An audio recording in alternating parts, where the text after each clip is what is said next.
Hey everyone, this is Isaac Brooks here with my review of the results of WWE Payback. So the match that started off the show was Trish Stratus and Becky Lynch in the steel cage. And the match, as one would expect, was back and forth. Two of them just giving everything they had, including like Trish hitting like a widow's peak onto Becky, and Becky later on using the twist of fate, paying homage to Lita, who of course in the early stages of this rivalry was a big contributor to everything going on here. There were times that it looked like anybody could have won this, especially when Zoe Stark helped out, or tried to help out Trish Stratus by dragging her out the door, but Becky ended up dragging Trish back into the ring. Stark got involved again by going into the ring and starting beating down on Becky. But Becky was able to take advantage and defeat both of them and win the match by escaping the cage. And so after that, Trish and Zoe just kind of had a stare down, and Zoe was saying, "Oh, sorry, I didn't help you the right way, blah, blah, blah." And Trish slapped her, betrayed her, and I'm sure that will lead to at least one match. We see the two of them if Trish isn't done just point blank with wrestling right now. But either way, yeah, Becky Lynch got the victory, as I predicted. And then it was LA Knight versus The Miz with John Cena as the special guest referee.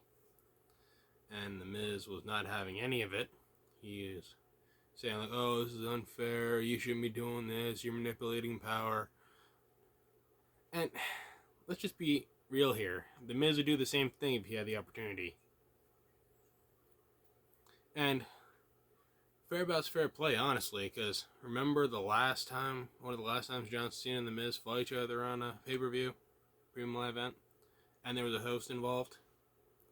WrestleMania 27, WWE Championship main event match.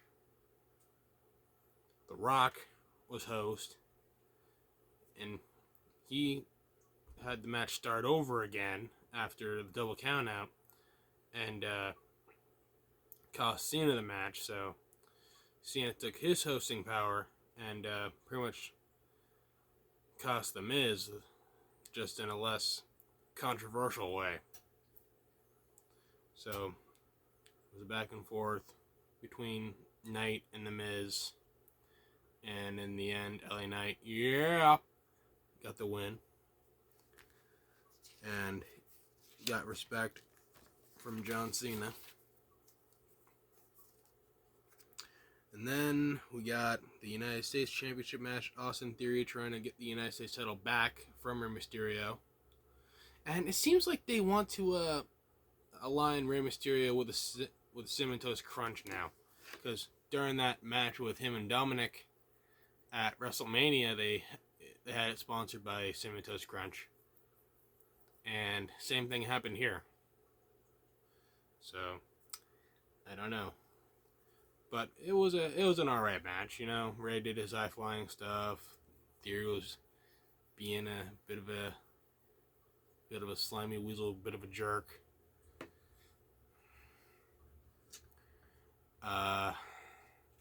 But in the end, Rey Mysterio retained after a 619. Celebrated with the rest of the LWO. And it must have been a bit hard, at least in the storyline basis, for Rey Mysterio, because 1 year ago yesterday, at Clash at the Castle, Dominic Mysterio turned heel and aligned himself with the Judgment Day. And then we got Becky Lynch being interviewed and got interrupted by current NXT Women's Champion Tiffany Stratton. So another blonde with the first name starting with T with the Strat in her name, last name. Starting up a feud with Becky. So they teased a match for the NXT Women's title, which is a title that Becky surprisingly never held. So, yeah, and then it was Kevin Owens and Sami Zayn versus Damian Priest and Finn Balor in a Steel City street fight. And oh my word, this match was insane. I mean, there was tables, chairs, kendo sticks, trash cans. Finn Balor even got stuck inside a trash can while Sami Zayn and Kevin Owens used him as a pinata. And, of course, a lot of shenanigans. Dominic getting involved, Jade McDonough, Rhea Ripley. There was even like a time where Damian, and Finn were planning some stuff out, and camera pans over to Kevin Owens and Sami Zayn, just kind of randomly, magically, in hockey jerseys, almost like a Scooby-Doo cutaway where the monster's chasing after Shaggy and Scooby, and then they randomly just show up again out of the skies. But after a very brutal match, Kevin Owens and Sami Zayn lost the Tag Team Championships to the Judgment Day, leaving a very impactful image of Damian Priest holding his Money in the Bank briefcase, two of the tag titles along with Finn Balor, and then of course Rhea Ripley, the Women's World Heavyweight Champion, and Dominic, NXT North American Champion. And that continued because Rhea ended up winning her match with Raquel, but we'll get into a little more of that later. Because before that, we got the Grayson Waller effect with Cody Rhodes. And Cody was saying, like, oh, I usually know how this is going to go down. You're going to say something I don't like, and I'm going to punch you. But that didn't happen. And Cody's big announcement was Jey Uso, after 2 whole weeks of being gone, is now back and on the Raw roster. And Jey hit a super kick to Grayson and then walked off. And then it was Rhea Ripley defending her title against Raquel in a decent enough match. And like I said, Rhea is still the champion. And Dominic got involved, even though he probably really shouldn't have. Because, honestly, Raquel is probably going to lose anyway. Would have liked to have been wrong about that, but it is what it is. And then it was main event time. Seth Rollins defending the World Heavyweight Championship against Shinsuke Nakamura. And this match was very intense. Nakamura came out with like a manga anime style like intro on the screen. That was interesting. And the Great Muta was at ringside but never got involved, which I'm sure a lot of people got frustrated about. Although they probably would have been frustrated even if he did. But there was enough frustration with all the Judgment Day stuff anyway, so.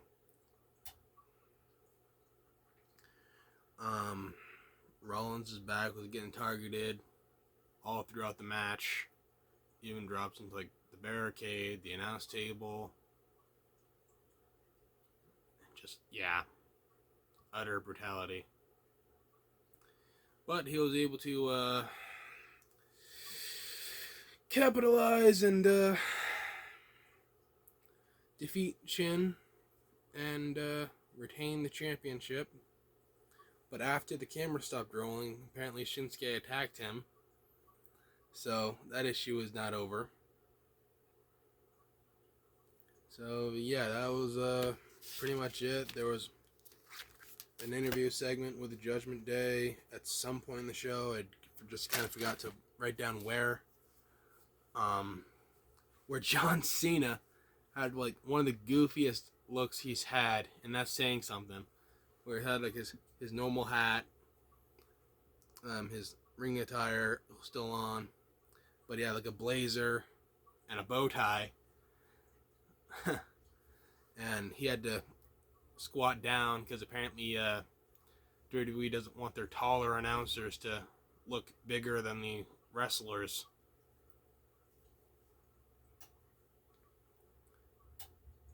So you'd almost have to imagine they'd have to squat down an awful lot if they were interviewing like Rey Mysterio or something. But that's beside the point. Show was pretty good. All things aside from all the Judgment Day stuff. But yeah, wasn't that bad of a show. But yeah, I think a lot of this kind of unfortunately, even though all of it was good, will be overshadowed by all the stuff happening over at AEW with CM Punk being fired. But hopefully everything is situated out with that, with very minimal problems, because there's already been enough. Anyway, that'll be all for this video. I'm not really sure what will be the next one, but we'll just have to wait and see. And until then, see you all next time. Have a good one. Bye.